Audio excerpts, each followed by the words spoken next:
మన ప్రభువును రక్షకుడైన యేసు క్రీస్తు అతి శ్రేష్టమైన నామాన్ని బట్టి ఈ ఉదయకాల హోసన్నా దైవ సందేశాలు అనే కార్యక్రమం వింటున్న దేవుని ప్రజలను మీ అందరికీ హృదయపూర్వక వందనాలు.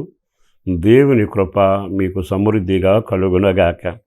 ఈ శుభవేళ మీతో ఒక వాక్యాన్ని పంచుకోవాలని ఆశపడుతూ ఉన్నా. పరిశుద్ధ గ్రంథంలోని ప్రతి వాక్కు ప్రతిరోజు మనల్ని దీవిస్తూ, వెలిగిస్తూ, భద్రపరుస్తూ, ఆశీర్వదిస్తూనే ఉంది. మన జీవితంలో ఎవరైనా బంధువులు కానీ స్నేహితులు కానీ మన ఇంటికి వస్తున్నారు అంటే ఇంటిని మారుస్తాం. వాళ్ళకు పెట్టే ఆహార పదార్థాలు ముచ్చటగాను, ప్రేమగాను, శ్రేష్టమైన వాటిని, మంచి వాటిని సిద్ధపరుస్తాం. రోజు మనం వాడే పదార్థాలు ఎలా ఉన్నా ఆ రోజు అంత ప్రత్యేకంగా చేస్తాం. కారణం ఏంటంటే అతిథులు. ఆ విధంగా చేసిన తర్వాత వాళ్ళు వచ్చి మన మర్యాదలు కానీ, మన ఇంట్లో భోజనాలు కానీ, సరుకులు కానీ, ఏర్పాట్లు కానీ చూసి సంబరపడతారు.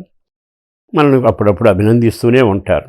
కానీ బైబిల్లో చక్కని మాట రాయబడింది. అదేమిటంటే దేవుడట నిన్ను నన్ను కూడా అదే కోణంలో అతిథిని చూసినట్టుగా అంత గౌరవంగా మన పట్ల కార్యాలు చేస్తాడని పరిశుద్ధ గ్రంథంలో రాయబడింది. హెబ్రీ పత్రిక 11వ అధ్యాయము 40వ వాక్యంలో ఇలాగున రాయబడి ఉంది. ఏమని రాయబడిందంటే, దేవుడు మన కొరకు మరి శ్రేష్టమైన దానిని ముందుగా సిద్ధపరిచాను. మరి శ్రేష్టమైన దానిని ముందుగా సిద్ధపరిచాను. శ్రేష్టమైనవి ఎవరికి సిద్ధపరుస్తాం? అతిథులకు. మనం చాలా దగ్గర వాళ్ళకి మనం ఎంతైనా కార్యాలు చేస్తాం. కానీ దేవుడికి మనం ఎవరు అని ఆలోచిస్తే ఒకప్పుడు దేవునికి విరోధంగా ప్రవర్తించిన పాపులం, దేవుని కార్యాలను నిర్లక్ష్యం చేసిన వ్యక్తులం, అపార్థం చేసుకున్న వాళ్ళం, కూడా ఆయనకు దుఃఖం కలుగు చేసిన వాళ్ళం. కానీ చేతులు చాపి మనల్ని పిలిచి ఆయన రక్తంతో కడిగి మనల్ని పుత్రుడుగా స్వీకరించారు. వీడు నా బిడ్డలో నా సొత్తు అన్నారు.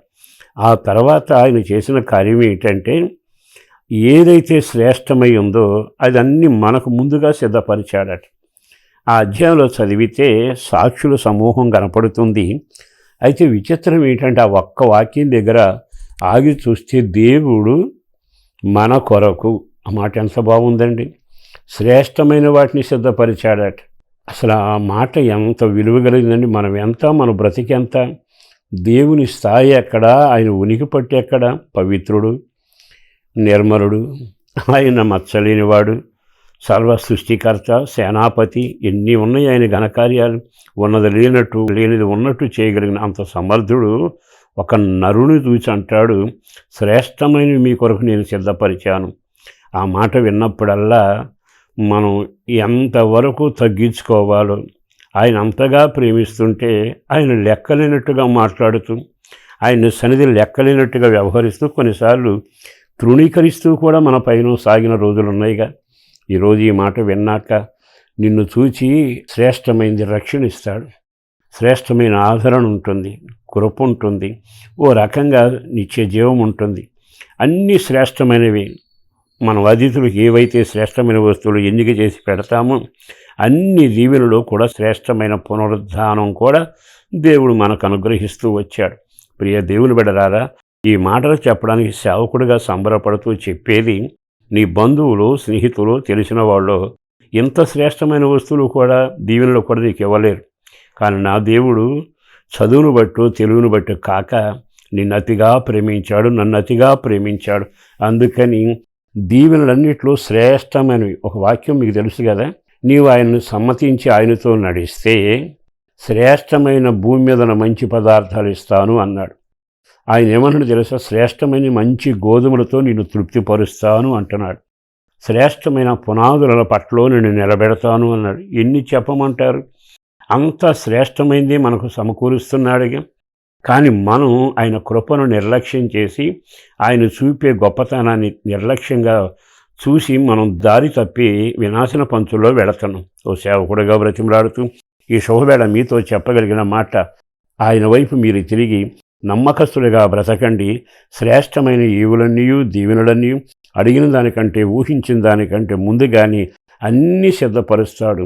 నీ పిల్లల కొరకు సిద్ధపరి స్థావరం కానీ, ఉద్యోగం కానీ, మీ మనుగడ కానీ, వివాహం కానీ అన్నీ శ్రేష్టమైన దేవుడు దయచేయబోతున్నాడు. అట్టి కృప మీకు నా దేవుని వలన కలుగునగాక.